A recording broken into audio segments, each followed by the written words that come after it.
consistently, year after year, out of 186 countries that participate or that are brought into this economic index of economic freedom, Hong Kong is at the tippity top. Hong Kong is literally a capitalist paradise with no regulation, no oversight, no protection for workers, no protection for citizens from multinational corporations and moneyed and powerful interests.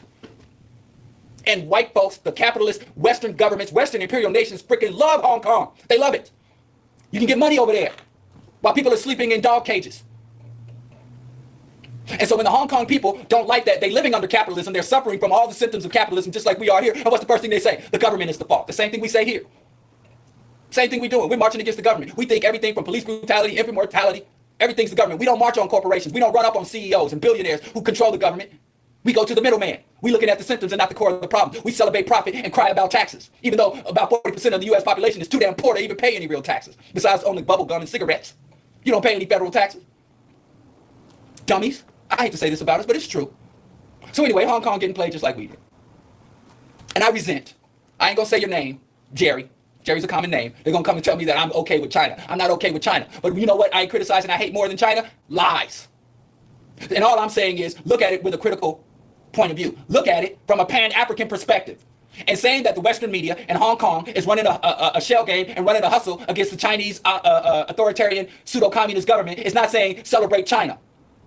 When I say Palestine is under genocidal occupation, that doesn't mean I'm not still critical of the Palestinians in Detroit or the Palestinians in Latin America, the Palestinian diaspora that comes out and exploits other communities, that engage in exploit and racist treatment of other communities. And even within the nation of Palestine right now, you got Afro-Palestinians who are second-class citizens under genocide. You know, these people literally, you in a gas chamber, they want the black people to sit in the back of the gas chamber. They still acting white when they all in the same damn gas chamber. They still want to sit up front.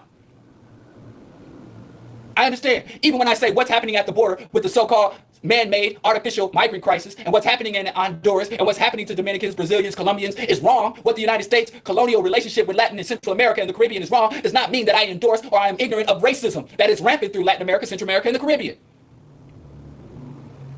I can identify, hey, cancer is horrible. If somebody has an ingrown toenail, if somebody has type 2 diabetes and they have cancer, and I'm saying, well, I'm going to diagnose the cancer. Oh, you're diagnosing the cancer. You're focusing on the cancer. That means you like diabetes? No, they have a multitude of problems. And I can look at the problems, how they all interrelate to each other, and then I can also understand them in isolation, in ways they are interrelated, ways they contradict, the ways they overlap, and the ways they diverge. I have a freaking brain. My mind is not a computer. You can't program. You can't just give me some facts, some data, and then I'm just going to take the data and regurgitate the data as you input it. So they show you that look, the Hong Kong are protesting against China. China's bad, therefore protesters be good. That's not the case. That is a logical fallacy. That is several logical fallacies. Just because China is bad, anybody that's against China is not good. Just because America is bad, anybody that's anti-American is not good. My enemy's enemy is not always my friend. And my friend is not always my enemy's enemies, because people try to be cool with me and still want to be cool with my oppressor at the same time. So even my friends ain't my enemy's enemies, and my enemy's enemies ain't always my friends. I know it's complex, but you have a freaking brain. Use it. So I am critical of China, I am critical of the United States, and I'm critical of Hong Kong, who is against China, because they are lying to us. Notice, there are literally hundreds of protest movements all over the world going on right now.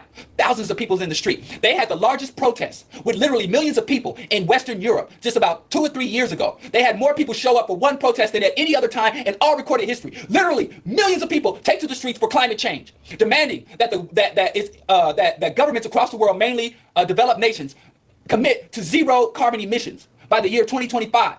That they reduce the carbon saturation of the upper atmosphere to 350 parts per billion. There was the biggest uprising, and there wasn't one article, one news story, not one picture. The corporate media did not cover that protest. There are big, major protests throughout the Amazon right now with the Bolsonaro, the new Brazilian dictator. And in Colombia and in Brazil right now, they got Afro-Brazilians and native Brazilians in an ongoing, not just a protest, but an armed struggle, guerrilla struggle against deforestation. And this is going to impact us. The Amazon is the lungs of the planet. You cut down the Amazon, you are dooming all of living elements, all complex life forms to extinction. And people are down there and fighting, and you don't see hear a word about it. They're killing indigenous activists. They're killing Afro-Brazilians and Afro-Colombians down there trying to fight to preserve the rainforest. People that are down in Latin America right now fighting for our very lives. And we don't know anything about it. But as soon as 10 people march down the street in Venezuela, Venezuelan protesters, Venezuela in turmoil, Venezuelan citizens hate their government, Venezuelan protests, oh, weep for the Venezuela, help, pray for the Venezuelan protesters, all those brave souls fighting for freedom. Like, wait, why are they telling us everything? We can't, all we know about is Venezuela, like that's the only place they're protesting. And then here comes Hong Kong. Hong Kong protesters, you see it everywhere. CNN, MSNBC, even Fox News, everybody's talking about the brave Hong Kong protesters. And then a Hong Kong protesters get slapped up by a cop and it's broadcast all over the world. And at the same time, those corporations are broadcasting a Chinese police security officer slapping up a Hong Kong protester in the same building. And that same day, 10 people have been killed by the cops and they don't report it in the United States. That alone should make your eyebrow raise to be like, yo, what's the hustle here? What's this game about? As Dick Gregory would always say, what's this game about? And I'm telling you, anytime the United States is talking, remember the white helmets in Syria, the Syrian protesters, and America was like, oh, so proud of you, you Syrian protesters, oh, you democracy protesters in Hong Kong, freedom protesters in Venezuela. If there's a protest movement, and this is something else y'all don't understand, that right wing, that fascists, that Nazis, that racists, that capitalists can protest too. They can sign petitions, they can make banners, they can come up with hashtags and chants and march in the streets just like leftists can. Is this something you don't understand? But some of y'all are so reactionary. Y'all see anybody protesting, you obviously support. I'm a protester. I've protested things. So if you're protesting, then you obviously must be a just person. I don't support the Hong Kong protesters.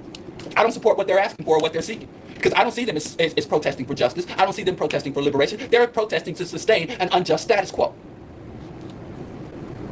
Just like if there was reparations legislation brought up tomorrow, white folks would protest. White folks do protest in this country. White folks riot in this country all the time. They just don't cover it the same way. There are white riots. Hell, let some corny backwoods football team win the Sugar Bowl or whatever. White folks are going to take it to the streets. Just because people are in the streets protesting and yelling and setting stuff on fire does not mean they are doing it for a righteous cause.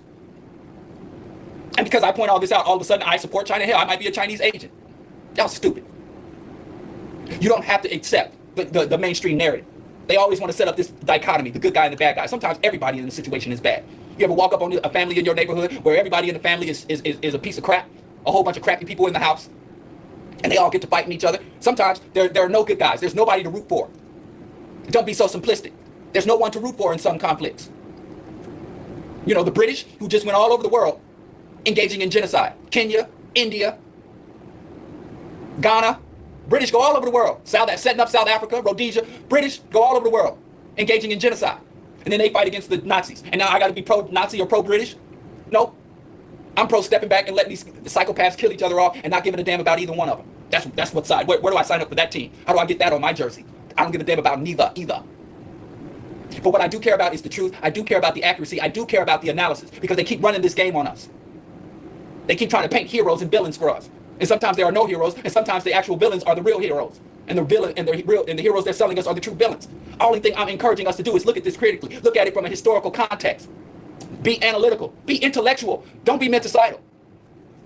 So I think most of the people speaking on this issue are coming at it from way wrong angles. But I digress. Let's get to the topic. Because I really, for my own pleasure, for my own edification, I would like to return to the Confessions of Nat Turner. But it's some things I got to deal with. Today's show is titled